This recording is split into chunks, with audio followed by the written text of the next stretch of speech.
Bismillahirrahmanirrahim. Ada akun Mira 009982 ya. Dari ukhti kita di Australia, beliau bertanya, Assalamualaikum warahmatullahi wabarakatuh. Waalaikumsalam warahmatullahi wabarakatuh.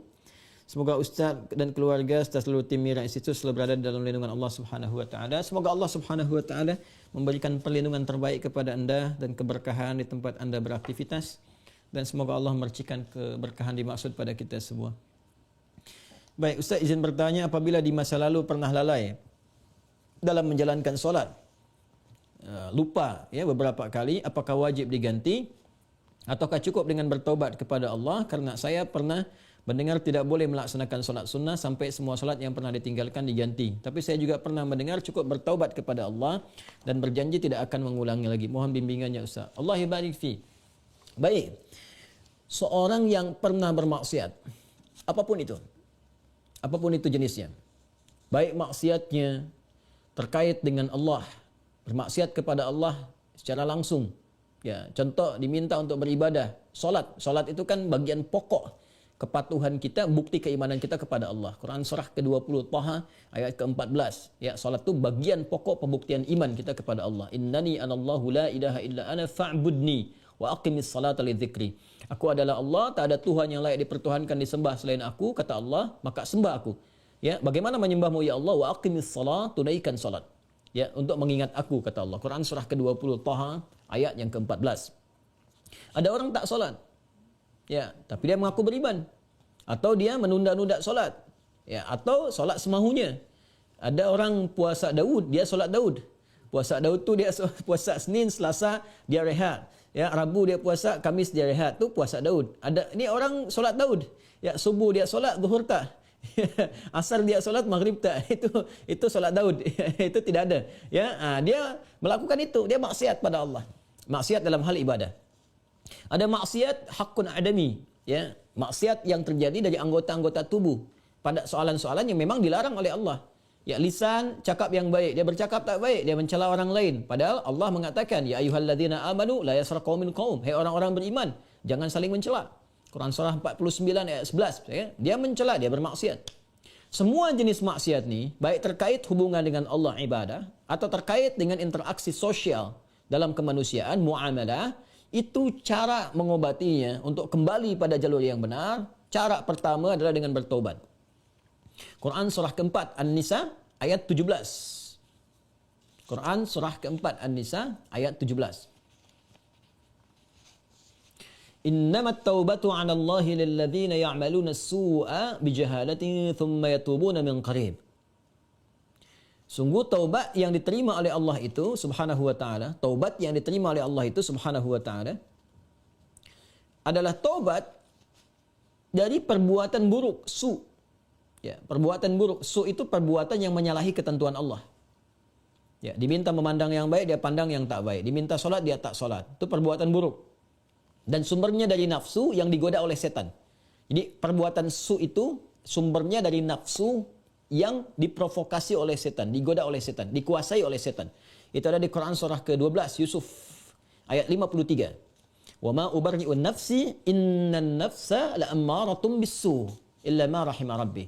Kita tak mampu menganggap diri kita suci karena ada nafsu yang masih diprovokasi, digoda oleh setan. Orang yang mengikuti godaan-godaan setan itu, was-was setan itu, maka nanti jiwanya akan mengikuti perintah setan, mengajak pada keburukan. Itu yang disebut dengan ammarah bisu namanya. Ya, mata melihat yang buruk, su. Lisan cakap yang buruk, su. Telinga dengar yang buruk, su. Jamak dari su, sayyiat namanya. Bila banyak dikerjakan sayyiat. Allah itu punya sifat Rahman, punya sifat Rahim, yang tidak menginginkan hambanya pulang membawa maksiat. Kamu ini lahir bersih, bersih keadaannya, tampilannya bersih, tak ada dosa, tak ada keburukan, tak ada kotoran. Kenapa pulang kepada Allah jadi kotor? Kerana itu Allah tak berkehendak. Allah tidak berkehendak bila ada hamba satu pun pulang kepada Allah dalam keadaan maksiat, dalam keadaan kotor. Maka sepanjang dia hidup diberikan kesempatan untuk taubat. Taubat ini nanti yang berpeluang membersihkan kembali kotoran-kotoran dosa dan menyucikan jiwa-jiwa yang penuh dengan dosa-dosa. Ini taubat namanya. Nah, taubat itu nanti ada 3 turunan hukumnya. Ada 3. 1, mengakui kesalahan. Salah ini. Jadi kalau kita sadar ya pernah salah, itu sudah sepertiga taubat. Dan itu mahal sekali, hidayah Allah mahal sekali. Itu yang tak dipunyai oleh syaitan. Syaitan itu tak punya itu. Ya, karena sifat sombong, dia tahu Allah itu penerima taubat tapi tak mau taubat. Ketika diminta oleh Allah itu untuk taubat, diberikan isyarat tuh, dikonfirmasi, ditanya, "Ma mana'aka alla tasjud?" Ya, "Ma mana'aka alla tasjuda idz amartuk?" Kenapa kau tak mau sujud ketika aku perintahkan? Itu kan isyarat taubat. Ya, Quran surah ke-7 ayat 12. Ya, tapi dia tak mau taubat. Ya, tak mau taubat. Dia menjawab, "Ana khairum minhu, khalaqtani min narin wa khalaqtahu min tin." Aku lebih hebat. Nah, itu bahaya. Kesombongan itu bisa menutup seseorang untuk bertaubat kepada Allah. Itu bahaya sekali. Karena itu Allah mengharamkan kesombongan. Ya, karena sayangnya kepada hamba diharamkan kesombongan supaya masih berpeluang untuk taubat. Itu bezanya syaitan dengan manusia. Ingat ya? Manusia salah karena ada nafsu, tapi manusia taubat. Adam manusia diberi contoh oleh Allah ya supaya bisa diteruskan pada anak cucunya. Diberi contoh, Adam keliru. Lalu kemudian diberikan jalan taubat. Al-Baqarah ayat 37. Fatalaqqa Adamu min rabbih kalimatin fataba alaihi. Adam menerima talaqi ayat-ayat taubat. Ya, dia memohon kepada Allah, Rabbana zalamna anfusana wa illam taghfir lana wa tarhamna lanakunanna minal khasirin. Taubat, dia diterima taubatnya. Syaitan salah, diberi kesempatan taubat, dia tak taubat. Ya, jadi jangan ikuti jejak syaitan. Wala tattabi'u khutuwatis syaitan. Quran surah kedua ayat 168. Jangan diikuti langkah syaitan. Kita beza dengan syaitan, kita beda dengan syaitan. Manusia salah, manusia taubat. Syaitan salah, syaitan tak kenal taubat. Jadi kalau ada manusia bersalah, pernah berbuat salah, tak mau dia taubat, itu patut diduga. Boleh jadi sedang dikuasai oleh syaitan. Nah, jadi kalau ada pertanyaan, itu pertanyaan fitrah. Ya, saya pernah salah. Itu selalu ada fitrah itu. Ya, dua anak Adam yang pernah salah satunya bermaksiat itu dan berkehendak untuk membunuh Adam, membunuh anak Adam salah satunya. Ada kisah dua anak Adam itu di surah Al-Maidah ya ayat 27 itu ya sampai dengan 30 ya. Watlu alaihim bil haqqi watlu alaihim naba ibna Adam bil haqqi id qaraba qurbanan fataqabbala min ahadihima wa lam yutaqabbal min al-akhar.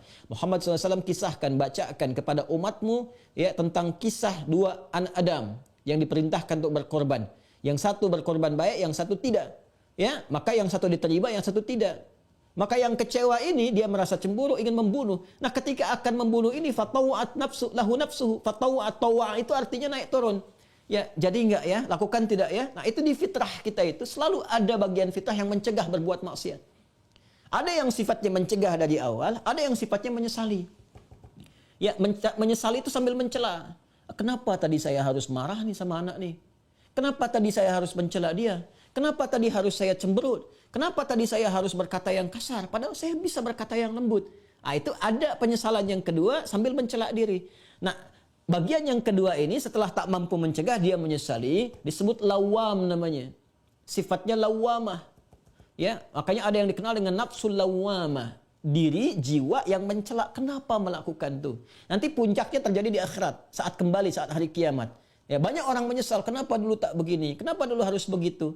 Nah, itu ada di surah Al-Qiyamah, surah ke-75, ayat yang kedua. La uqsimu biyaumil qiyamah, wa la uqsimu bin nafsil lawwamah. Ya, aku bersumpah, kata Allah, ya, ada di jiwa-jiwa itu sebetulnya yang menyesali perbuatan buruk itu kenapa terjadi. Nah, taubat itu, karena harus membuktikan kesungguhan untuk berubah, itu harus menyentuh kepada jiwa yang terdalam tadi. Karena itu harus ada unsur pengakuan, yang kedua unsur penyesalan. Unsur pengakuan itu secara fitrah akan muncul dengan sendirinya.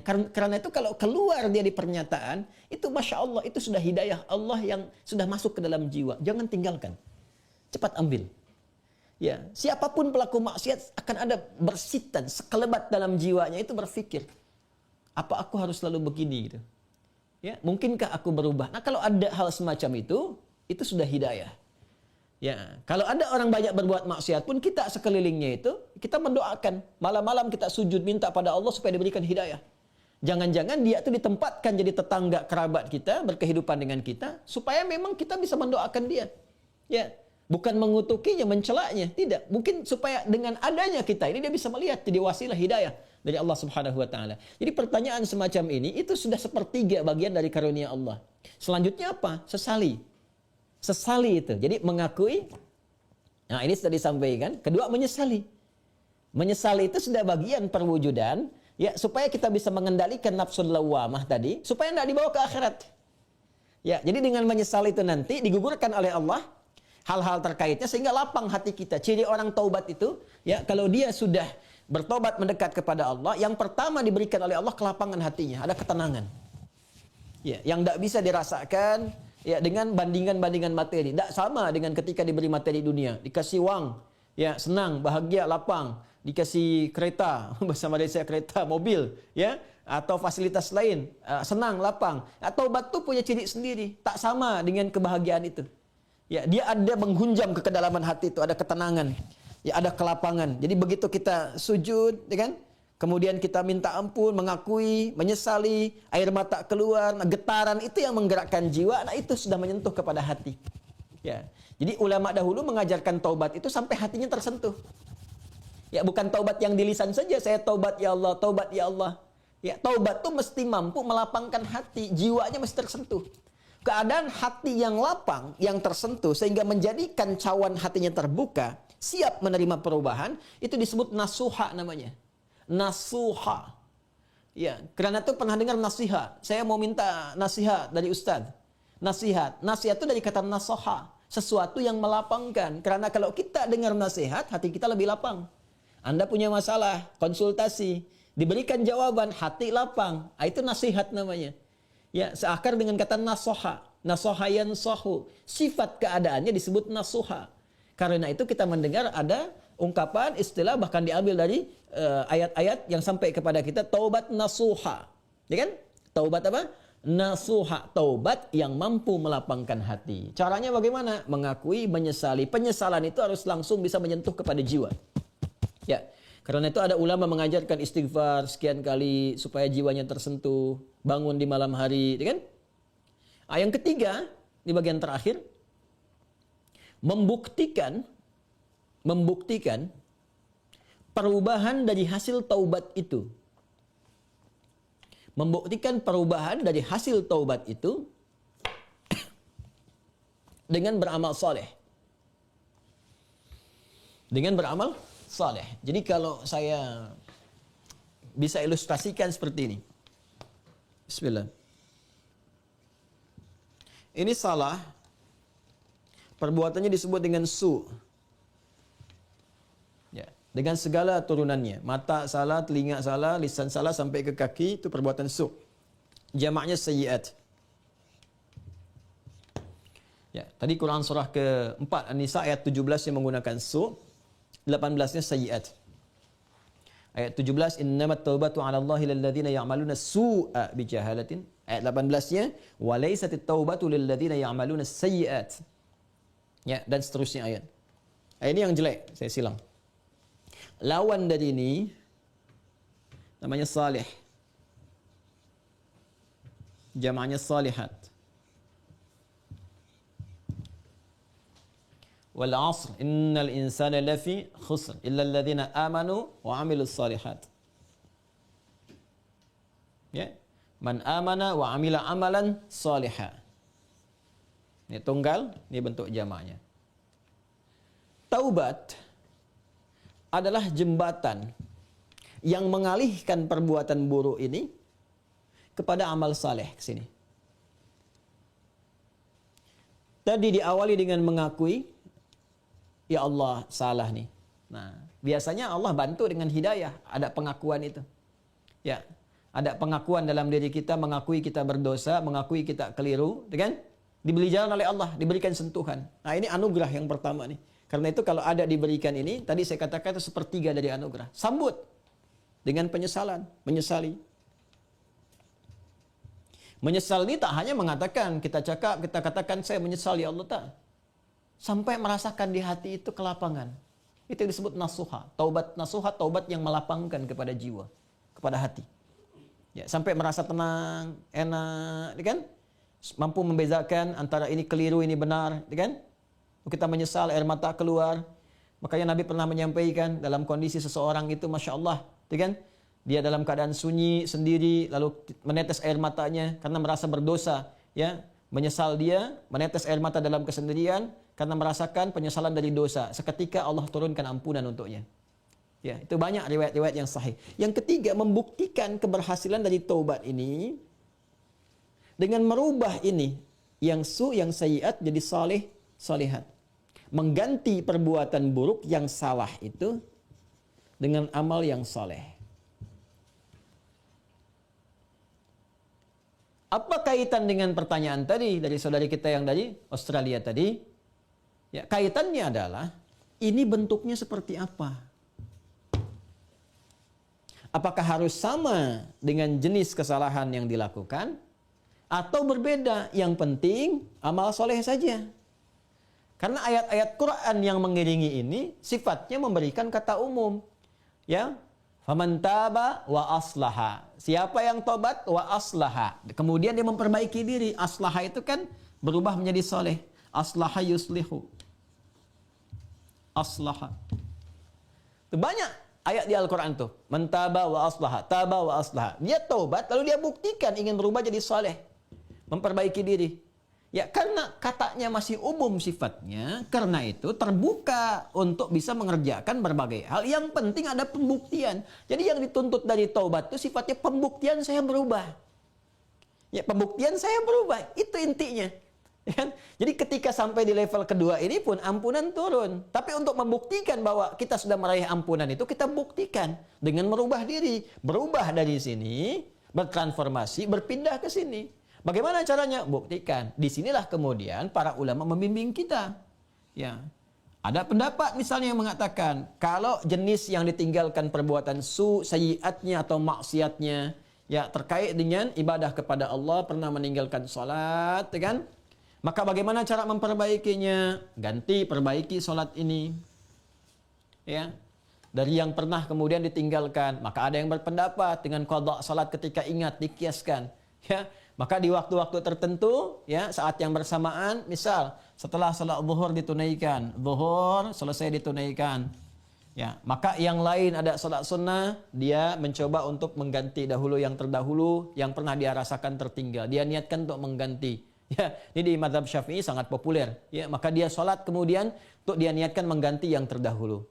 Begitu masuk kemudian waktu maghrib, ba'da maghrib orang sholat sunnah, dia mencoba mengganti yang terdahulu lagi. Ini satu pendapat di antara sekian ragam.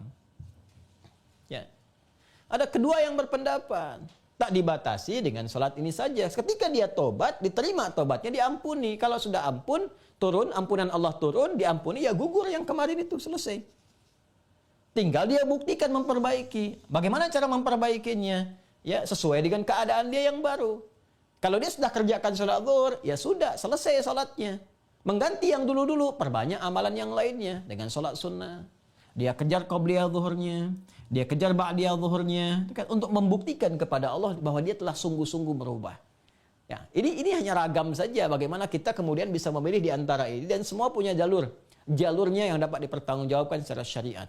Ya, jadi dipersilahkan Anda nyamannya mau yang mana yang dikerjakan, tapi hanya ingin menunjukkan ini ada perubahan dalam diri kita. Jadi boleh Anda perbanyak amalan-amalan sunnah, ya, ada yang berpendapat ambil karena umum sifatnya, tidak ada spesifik menekankan kepada Anda ya harus mengganti yang terdahulu misalnya dengan kerjakan yang fardu lagi, nggak ada yang spesifik begitu. Karena itu tafsirannya luas. Ya, kaidah berkata sepanjang umum tidak ada takhsis, maka jangan ditakhsis. Jangan dikhususkan pada amalan tertentu. Jadi ambil yang paling ringan. Ya, kalau misalnya Anda ingin coba ganti dengan mengganti menggunakan yang sunnah, silahkan, babnya luas. Perbanyak ibadah sunnahnya, bangun malam tahajud, buktikan dalam kebaikan dan seterusnya. Dan semoga dengan itu Allah Subhanahu wa taala ya memberikan ampunan kepada kita sampai kita kembali kepada Allah dalam kebaikan. Ini babnya. Jadi prinsipnya sebetulnya bukan persoalan apakah ganti menggunakan fardunya lagi atau cukupkan dengan yang sunnah saja, bukan itu persoalannya. Persoalannya sejatinya adalah bagaimana kita membuktikan kepada Allah kita berubah. Dan babnya luas. Ya. Jadi kalau Anda kemudian ingin memperbanyak yang sunnah, silahkan. Perbanyak sunnahnya, tunjukkan merubah. Sedangkan yang kemarin sudah kita mohonkan kepada Allah, minta diampuni, terampuni. Ya, Allah berikan kepada kita diampuni dan seterusnya. Ya, jadi kalau Anda ingin pilih kemudian untuk mengulang kembali dikiaskan sholat di saat ingatnya. Ya, orang lupa saat ingatnya, pada waktu ingatnya dia itu sholat. Ya, orang tertidur bangun saat bangunnya dia itu salat. Misalnya ada orang tidur dari subuh, kemudian dari sebelum subuh dia tidur, bangun-bangun dia jam 10 misalnya kan. Ya, baru ingat dia belum sholat subuh. Maka saat ingatnya itu, dia kemudian menunaikan sholatnya. Nah, ini dikiaskan kepada keadaan seperti itu, ya, kemudian dia tunaikan. Adapun orang-orang yang kemudian dia ingin memilih, saya ingin perbanyak yang sunnahnya saja, tak ada masalah. Ya, tak ada masalah. Ya, jadi silahkan perbanyak sholat sunnahnya, dan tidak ada satupun dalil yang spesifik mengatakan dilarang menunaikan sholat sunnah sebelum yang fardunya tercukupi dahulu. Kita pun tak tahu berapa fardu yang sudah tertinggal. Bagaimana mencukupinya? Ya, jadi nggak ada dalil spesifik seperti itu. Yang ada adalah terbuka luas untuk kita beramal, membuktikan kesungguhan kita telah berubah. Wallahu ta'ala a'lam bis-shawab, dan semoga Allah menerima taubat yang kita mohonkan kepada Allah, dan tidak ada semua kita yang bebas dari kesalahan. Saya, Anda, kita pun pasti pernah berbuat salah. Dan Allah sangat mencintai pelaku maksiat yang bertaubat dibandingkan dengan seorang yang saleh yang tidak pernah merasa salah dalam kehidupannya. Wallahu ta'ala a'lam bis-shawab.